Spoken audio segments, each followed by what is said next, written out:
What's up, everyone, and welcome back to the channel.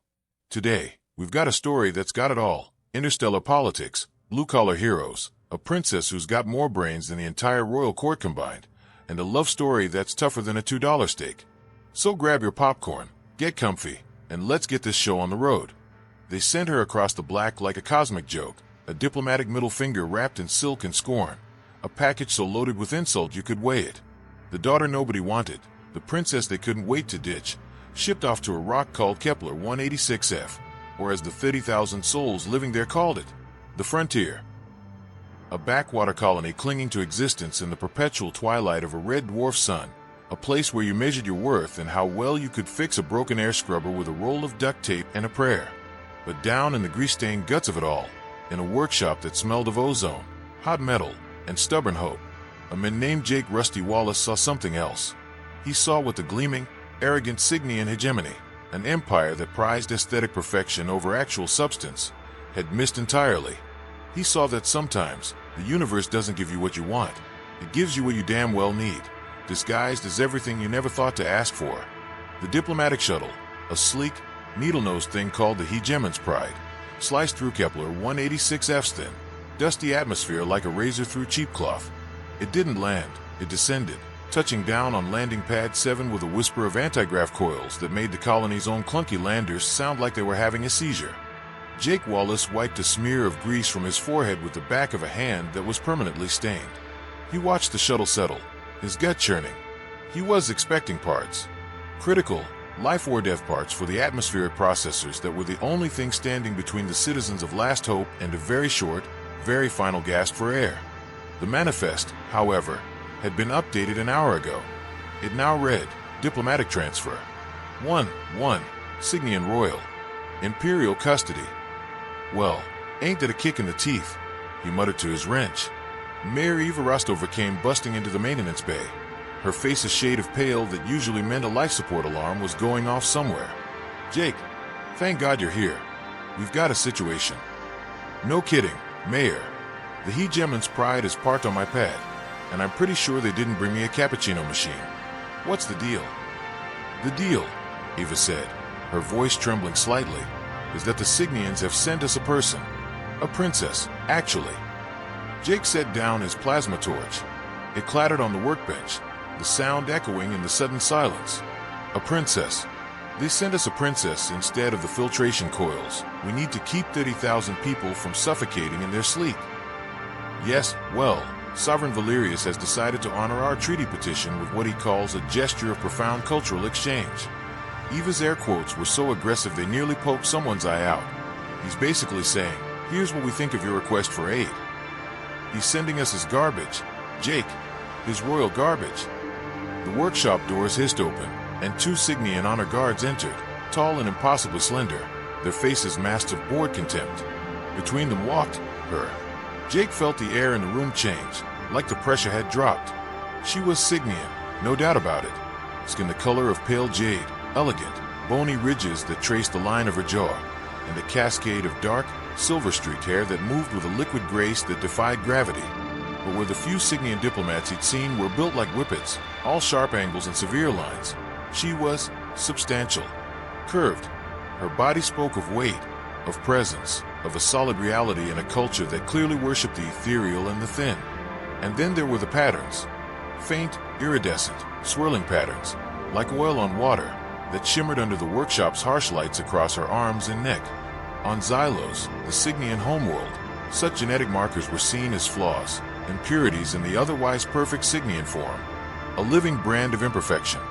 But it was her eyes that got him. They were brilliant, liquid gold, and in their depths, he saw something he recognized from the mirror every morning. The bone-deep, soul-crushing exhaustion of being unwanted. This is Princess Lyra, Mayor Rostova announced, her voice cracking. 7th daughter of Sovereign Valerius. She'll be staying with us indefinitely. Jake, you're the most respected person in this colony. You'll oversee her integration. The mayor practically fled after that, leaving Jake alone with the princess and her 2 silent, statuesque guards. Jake approached her slowly, like he would a spooked animal or a faulty reactor core. I'm Jake Wallace. Most people just call me Rusty. I keep the lights on and the air breathable around here. And, sorry about all this. It's not exactly a warm welcome." She studied him with those incredible gold eyes. Her voice, when she spoke, carried harmonics that turned simple words into a complex, beautiful chord. "You have nothing to apologize for, mechanic. The shame is mine to carry. I understand I am not what was expected. In my culture, excess is weakness. I am the antithesis of virtue." "Sounds like a culture that needs to get its priorities straight," Jake said before he could stop himself. The words just fell out, as blunt and unpolished as the asteroids he used to mine. Her eyes widened, a flicker of genuine surprise in their golden depths. Then something unexpected happened. The corner of her mouth twitched. It wasn't a full smile, not yet, but it was the closest thing to one he'd seen on her face. It was like watching a crack appear in a perfect marble statue. He showed her to her new quarters, a converted storage unit not far from his own workshop. It was basic, to say the least. One narrow bunk, a sonic shower, a chemical toilet, and a single, thick-plated window that looked out over the industrial sector where the refineries and atmospheric processors glowed like angry gods against the planet's dusky, red-tinged horizon. "On Xylos," she said, her voice quiet as she stood at the window. "The Imperial Palace has 7,000 rooms. I was given one in the lowest sublevel, where the service droids recharge. This is larger."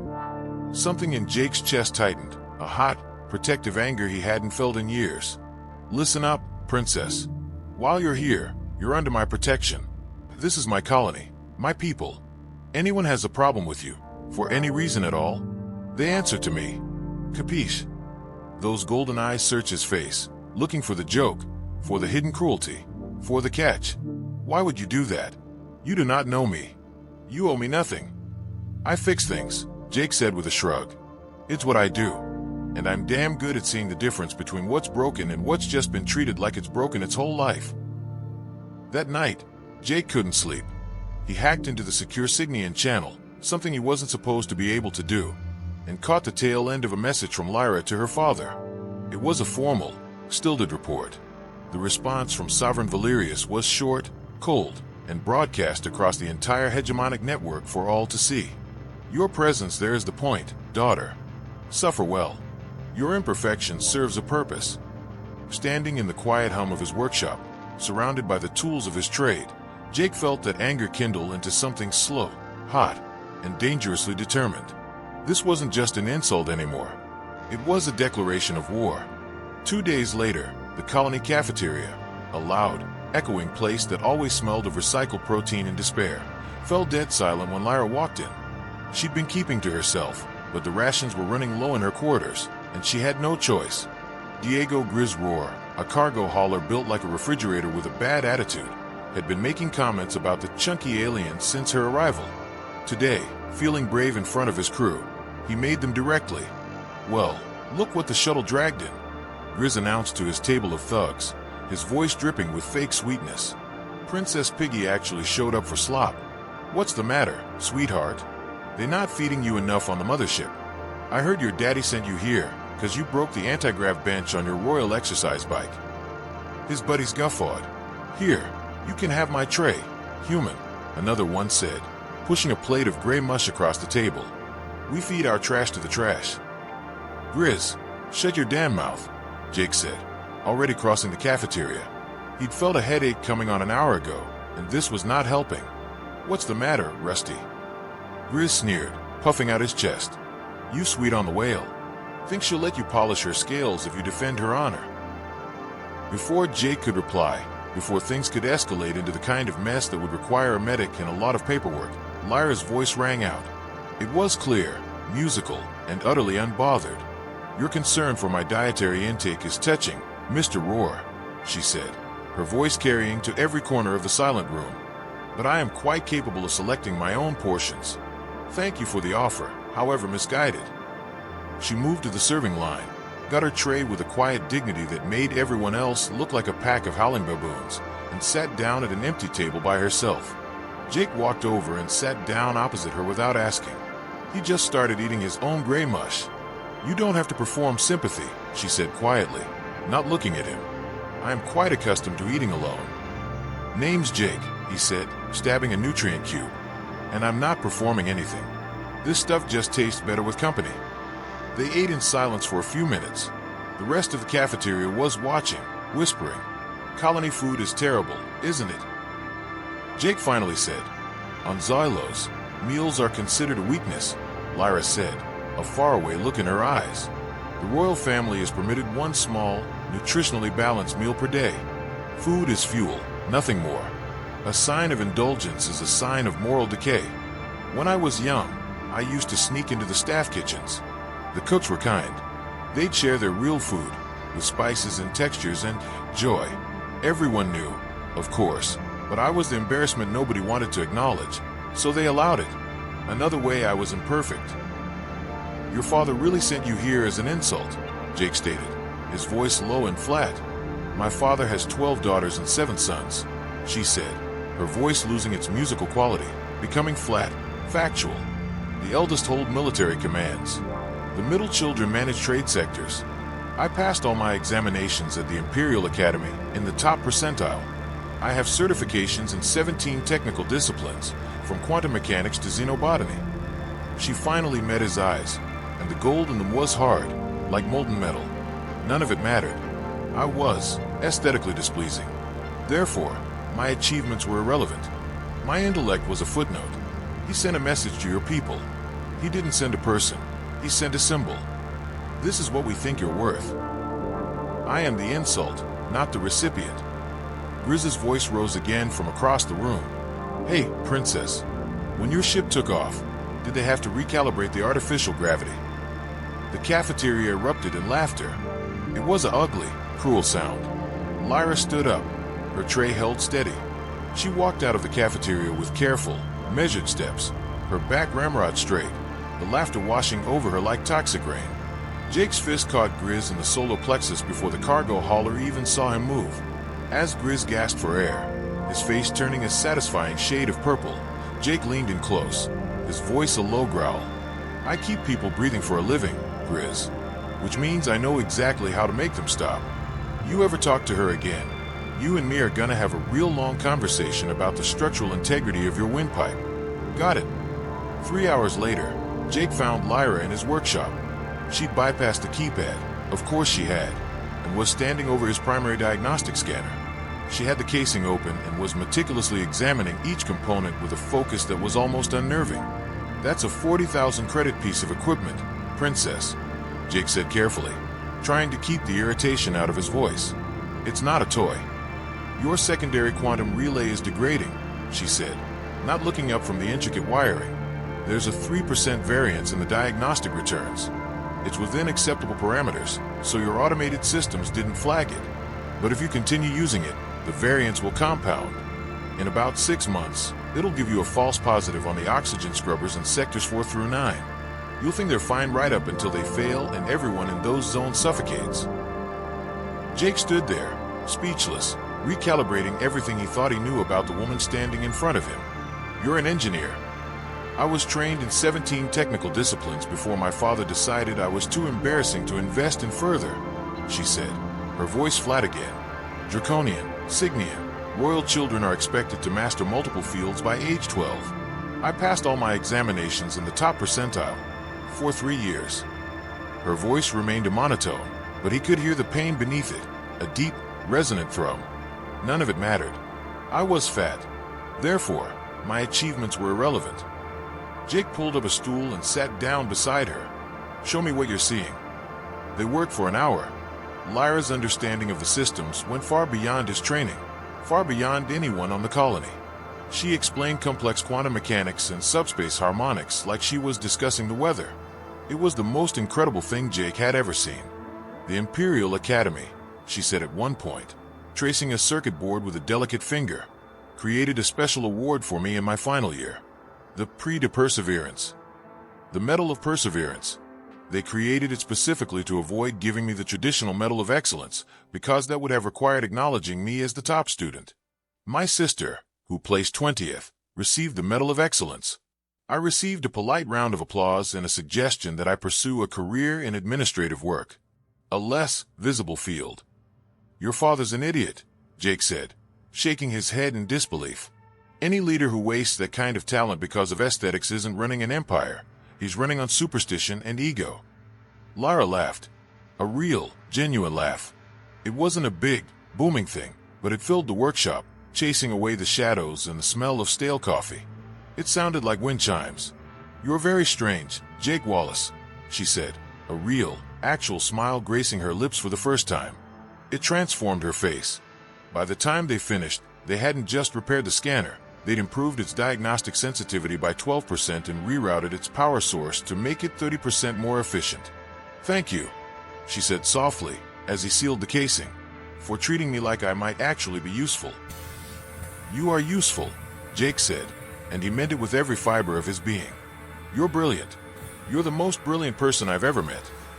That night, for the first time in a very long time, Lyra felt something she'd almost forgotten the name of: hope. 3 weeks melded into a strange, wonderful routine. Jake and Lyra worked together 12 hours a day, sometimes more. The colony's systems, which had been held together with rust and prayer for years, began to thrive under her quiet, brilliant guidance. She didn't just fix things. She optimized them, improved them, made them sing. They shared coffee in the early hours of the morning, when the system's twin moons cast long, eerie shadows and the distant red dwarf sun painted the industrial sector in shades of amber and blood. They talked about everything. His childhood on a dust chunk farm in Iowa, dreaming of the stars. Her lonely, gilded-caged childhood in a palace of 7,000 rooms, dreaming of being seen.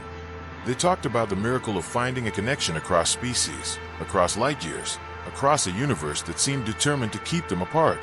They didn't name what they were becoming to each other. It felt too precious, too fragile to examine directly. To name it was to risk it. So they just let it be. A warm, humming current that flowed between them.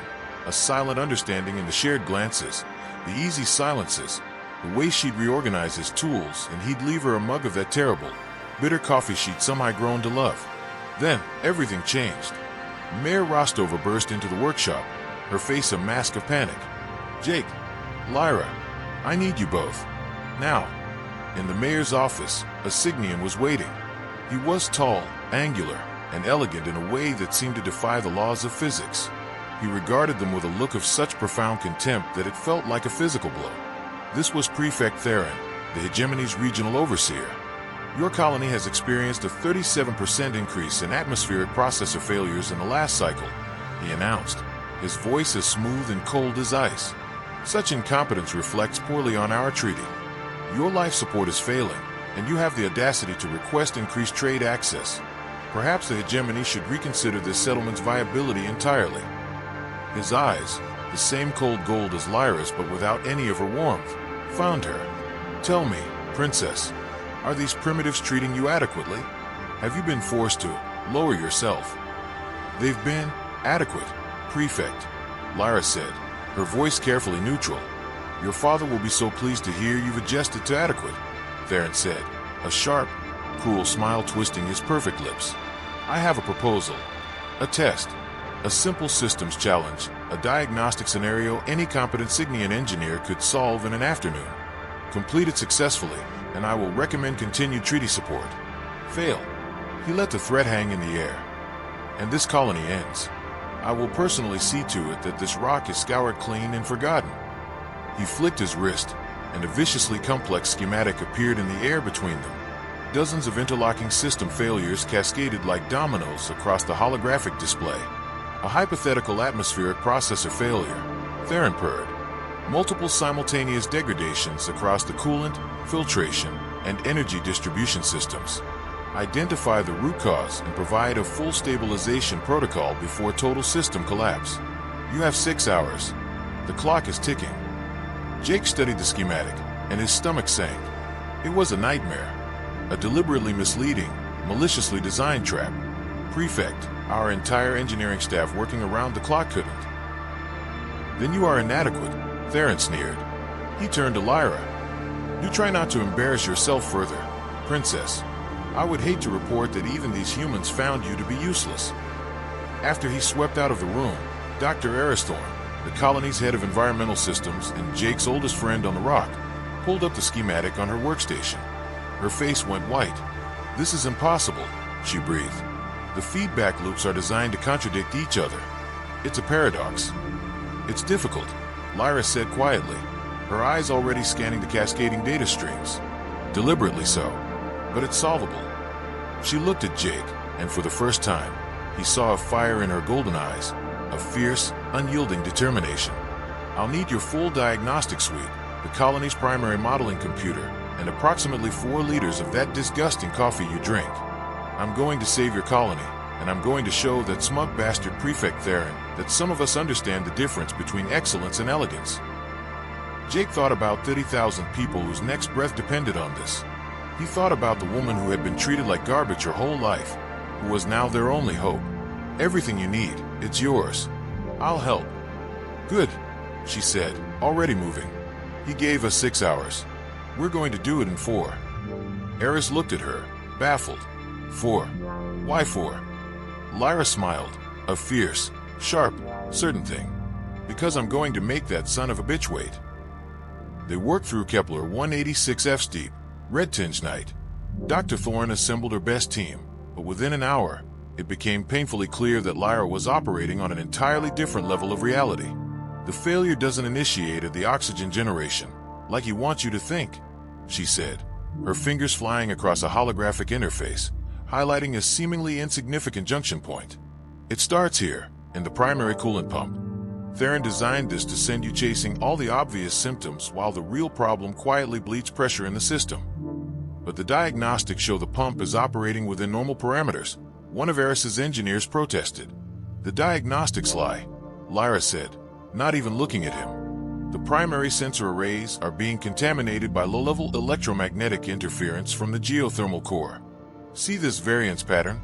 It matches the core's quantum harmonics. The sensors are interpreting the noise as a stable pressure reading. It's a classic misdirection. Jake watched her work, mesmerized. She was like a master painter, every movement, every calculation building toward a picture of the problem that none of them could see. She wasn't just solving the puzzle, she was deconstructing the very idea of the puzzle.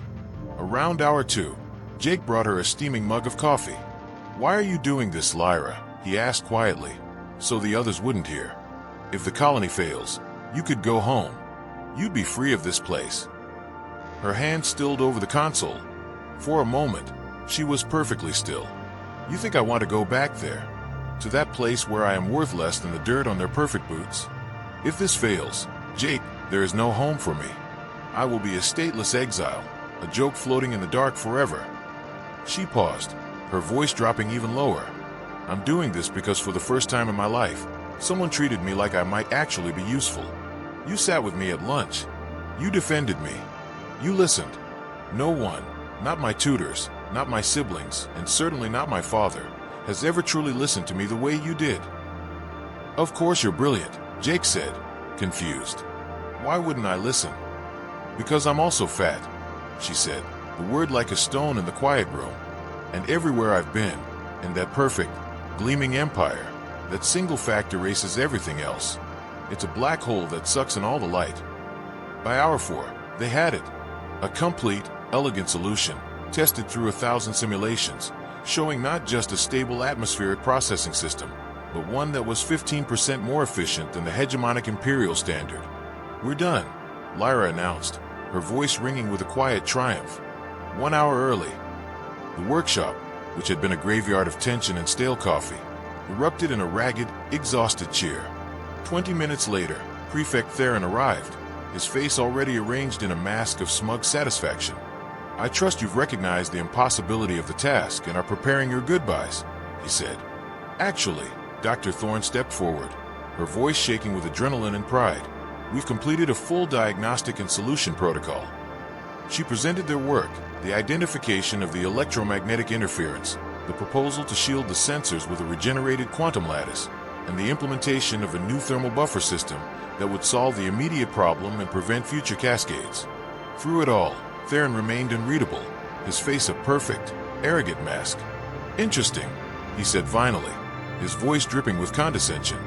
"Your solution is remarkably similar to Cygnian quantum lattice technology. A bit crude, but the underlying principle is there." His eyes found Lyra, and they were like chips of flint. "Tell me, Princess, did you contribute to this crude imitation?" Lyra stepped forward, her expression demure, her posture deferential. It was a performance, and Jake knew it instantly. I consulted on some of the thermodynamics, Prefect. The humans here identified the core problem and designed the bulk of the solution. I merely confirmed their approach was sound. Any competent physicist could have provided the same consultation. It was technically true, and it was also the most brilliant balls-a-lie Jake had ever heard. She was deliberately downplaying her role, making herself seem small and insignificant. "So, you were barely helpful," Theron said, a cruel, satisfied smile spreading across his face. "How perfectly in character, Princess. I am relieved to see that your time among these primitives hasn't led you to overestimate your own abilities." He knew damn well she just saved the colony, and he was letting her hide behind her own perceived weakness because it fit his narrative of her uselessness. "Your solution is adequate," he said, the word like an insult. "I will recommend continued treaty support." He paused at the door, turning back to look at her. "Though I am disappointed to see that you remain content with mere adequacy, Princess. Some things never change." After he left, the team celebrated, a loud, joyous, cathartic release of weeks of tension. But Jake found Lyra an hour later, standing at the window in her quarters, watching the slow, silent fall of red dust in the perpetual twilight. "You let him think you were useless," Jake said, leaning against the doorframe. "Why?" "Because if I had claimed credit, if I had shown him that I was the architect of the solution, he would have invalidated it," she said, her voice quiet. "Cygnian diplomatic protocols are complex and vicious. If I, a member of the royal family, demonstrated that level of technical competence, he could have argued that I provided imperial technology without authorization, a treaty violation. Your colony would have been sanctioned, possibly quarantined, or even dissolved. He would have burned this place to the ground just to spite me. So you protected us by looking weak." "I protected you by being what everyone expects me to be," she said, turning to face him, her golden eyes filled with a deep, weary sadness. "The useless princess. It's the one thing I've ever been truly good at, disappearing while remaining visible." He crossed the room to her, closing the distance between them. "No, that's not what you're good at." He reached out and gently touched her shoulder. "What you're good at is solving impossible problems, seeing patterns no one else can see, being absolutely, mind-blowingly brilliant while everyone else is too blind to notice." He looked into her eyes, and he felt the current between them, the one that had been humming for weeks, suddenly surge into a roaring fire. "I see you, Lyra. I see what you did tonight, and I'm not gonna forget it." Her eyes widened, the gold in them catching the dim light of the room.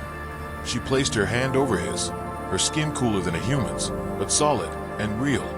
"Thank you," she whispered, her voice thick with emotion, "for seeing me." 6 weeks passed like a dream. The converted storage compartment became a home, filled with technical journals, music from 2 worlds, and the comfortable mess of 2 lives intertwining.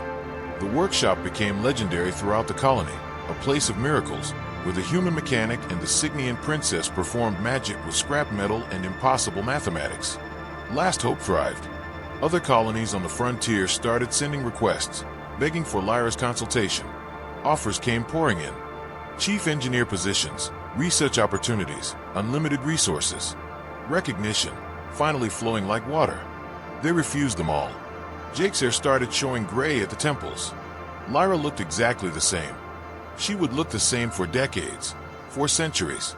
Sometimes, late at night, he'd catch her watching him with something like grief in her golden eyes, a shadow of the future she had chosen. But then the morning would come. They'd share terrible coffee. She'd hum while reviewing schematics. He'd make her laugh with ridiculous observations about quantum physics and the absurdity of imperial politics. And for another day, they would choose each other over everything else. Then the holographic projector in the mayor's office activated without warning. A female Cygnian appeared, elegant beyond measure, wearing the deep purple of the Imperial Science Directorate. "Princess Lyra of Xylos," the figure said, her voice like crystal chimes. "I am Archon Lyra, first voice of the Directorate. I have been watching your work with great interest." "Archon," Lyra said, her posture stiffening. "My work here has been minimal. Consultation only."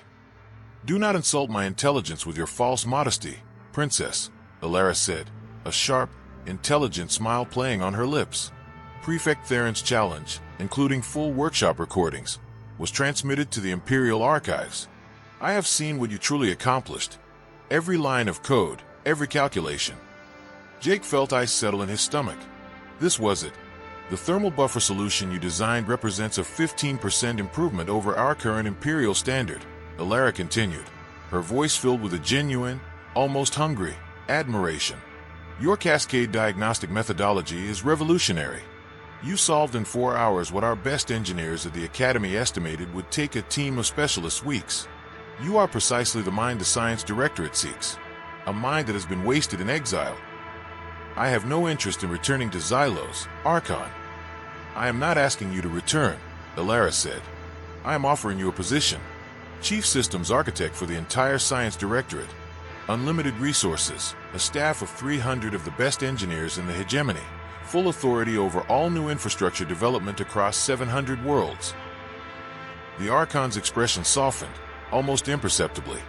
You would finally be valued for what you are, for what you can do, rather than punished for how you look. You would be celebrated, Princess, not hidden. The offer hung in the air, heavy with the weight of galaxies. And if I refuse? Lyra asked, her voice steady. Then you remain here, Lyra said, a hint of pity in her voice now, hiding your brilliance, pretending to be adequate while saving human colonies in the shadows. How long can you keep diminishing yourself, Princess? How long before that brilliant mind of yours turns to rust? Jake stepped forward, his heart hammering against his ribs. She's not diminishing herself. She's choosing to be here. Lyra's gaze shifted to him, carrying the full, crushing weight of the Imperial Hegemony. Ah, the mechanic. Jake Wallace. Tell me, human, she said, and the question hit like a physical blow. Do you love her? Beside him, Lyra went absolutely still. The world seemed to stop. Because if you do, Lyra continued, her voice a silken trap, if you truly care for her well-being, you would encourage her to accept this offer. Here, she will always be the joke princess hiding in a workshop. With us, she could be revolutionary. She could be recognized. She could be everything she was born to be.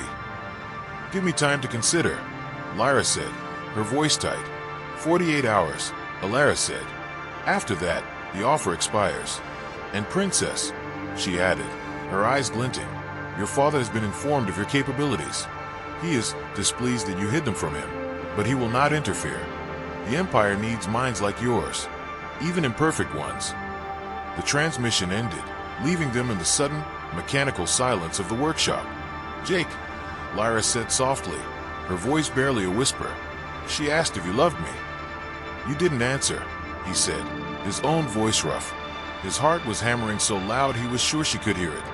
They'd been dancing around this for weeks, orbiting each other like twin moons, afraid to crash together. I didn't answer, he said, turning to face her, because I thought it was obvious. She looked at him, her golden eyes wide, vulnerable. Of course, I love you, he said, and the words spilled out of him, a torrent of truth he could no longer hold back. I love that you're brilliant and funny and you see the universe in ways that make me feel like I've been blind my whole life. I love that you make terrible coffee, but you reorganized my entire workshop perfectly. I love that you hum when you're concentrating, and you've memorized every maintenance schedule on this rock. I love that you stayed up for 30 hours straight fixing the water reclamation unit because you said, and I quote, no one should have to ration a shower. Jake, it's uncivilized. He stepped closer, his voice dropping to a near whisper. So, yes, I love you. I think I've loved you since the first time you dismantled my 40,000 credit diagnostic scanner and explained quantum relays to me like we were talking about the weather. A single tear tracked down her jade cheek, leaving a clean, glistening trail. But Lyra is right, he continued, his voice thick with emotion. And it kills me to say it, but she is. You should go. You deserve to be celebrated. You deserve to be recognized. You deserve better than a converted storage compartment and a grease-stained mechanic who can barely keep up with your explanations. Stop, Lyra whispered, her voice cracking. You could change everything, Lyra. You could change the whole damn empire. Jake, stop, she said, grabbing his hand, her grip surprisingly strong. Don't you know what I was before I met you? Nothing. A joke. A disappointment so complete my father celebrated sending me away. I was brilliant in a vacuum. I was achieving things that no one would ever acknowledge, that no one would ever even see. Her voice broke. Then you sat with me at lunch, in that loud, horrible cafeteria. Such a simple, stupid thing. But you listened. You looked at me like I mattered, like I was a person. You do matter. I matter here, she said, her voice fierce with conviction. In this workshop, with you. For the first time in my entire life, I matter not because of what I can do, but because of who I am. She pulled his hand to her face, pressing his palm against her cool, smooth cheek. Lyra offers recognition. You offer something far more valuable. You offer home. Lyra, I'm not going, she said, her voice ringing with a final, absolute certainty. I'm staying here with you. Because I love you too, you strange, stubborn, ridiculous human. And I would rather be adequate with you for a day than be revolutionary without you for 1,000 years. Jake pulled her close, his arms wrapping around her solid, real warmth. She fit against him perfectly, and he felt her shoulders shake with silent, healing tears. They'll call you crazy, he murmured into her hair. Giving up that opportunity for a backwater colony and a mediocre mechanic. You're not mediocre, she whispered into his chest. You're mine. She pulled back to look at him, her golden eyes shining with unshed tears and a love so bright at her to look at. And I choose this. I choose you. I choose a place where I can be seen. He kissed her then. It was gentle, careful, tasting of methane rain and bad coffee and something that might have been stardust. Her lips were cooler than a human's, but they moved against his with a certainty, with a choice, with a love that was more real than any star in the sky. When they finally separated, both breathing hard, Lyra smiled, a fierce, joyful, radiant thing. We should send Archon Lyra a response, she said. What are you gonna tell her? Jake asked, his forehead resting against hers. That I found something more important than revolution. Lyra turned to the comm system, her hand hovering over the controls. She took a deep breath. I found home. The response came at dawn, when Saturn's distant light, just a bright star in their sky, was painting the industrial sector in shades of amber and gold. Jake and Lyra were sharing a mug of coffee, her head on his shoulder, when the Imperial seal materialized on the workshop's main screen. Sovereign Valerius himself appeared. He was tall, severe, elegant to the point of being inhuman, his face a mask of cold, imperial authority. Lyra, he said, his voice making the very air in the workshop hum with a low, threatening frequency. I have received Archon Lyra's report of your refusal. I have also reviewed the recordings of your work on this colony. His expression was unreadable. It appears I have made an error in my assessment of you. You made many errors, Father, Lyra said quietly, her voice steady. Surprise flickered in the Emperor's eyes. Indeed, which is why I am making this communication personally. The Science Directorate's offer stands, but I will add to it. Accept, and I will personally reinstate your royal status in full. You will be given chambers in the Upper Palace. Your achievements will be formally recognized at the next Imperial Convocation. Your physical condition will be overlooked in light of your technical contributions to the hegemony. Overlooked, Lyra repeated, the word hollow and dead. Yes, Valerius said, a flicker of impatience in his eyes. The Empire can be flexible when talent demands it. You sent me away, Lyra said, each word as precise and as sharp as a blade. You sent me to these humans as an insult. You wanted me to suffer, to fail, to disappear so thoroughly that even my memory would become a joke. She stood, pulling Jake up with her. And I almost did. I almost let myself disappear. Lyra, but then something happened. Something you, in your infinite arrogance and cruelty, could never have anticipated. These primitives you hold in such contempt. One of them saw me. She looked at Jake, and her voice softened, filled with a love so profound it seemed to bend the light around them. He really saw me. Not my body, not my flaws. He saw my mind. He saw my heart. He saw my worth. Her voice strengthened, turning back to face the hologram of her father. And he loved me, not despite what I am, but because of it. The Sovereign's gaze shifted to Jake, cold, appraising, dismissive.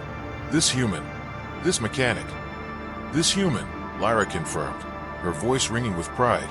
Who has more honor in his grease-stained little finger than you possess in your entire, perfect empire? Valerius's expression hardened, his mask of civility cracking to reveal the cold, cruel monster beneath.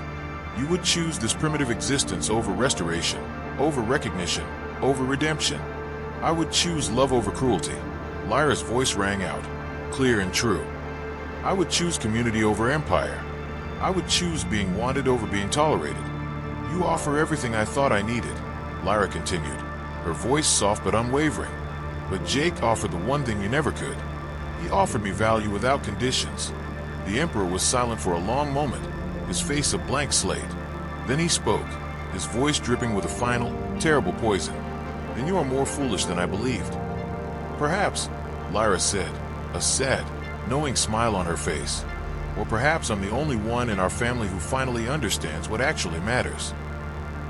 If you refuse, there will be no third chance, Valerius said, his voice flat. You will remain in exile. The Science Directorate will not extend this offer again. You will be nothing. I understand. And when this human dies, Valerius continued, his voice a low, cruel hiss, as all humans do, their lives flickering past in the blink of an eye, you will be alone again. You will have given up an empire for a love that will end before you reach middle age.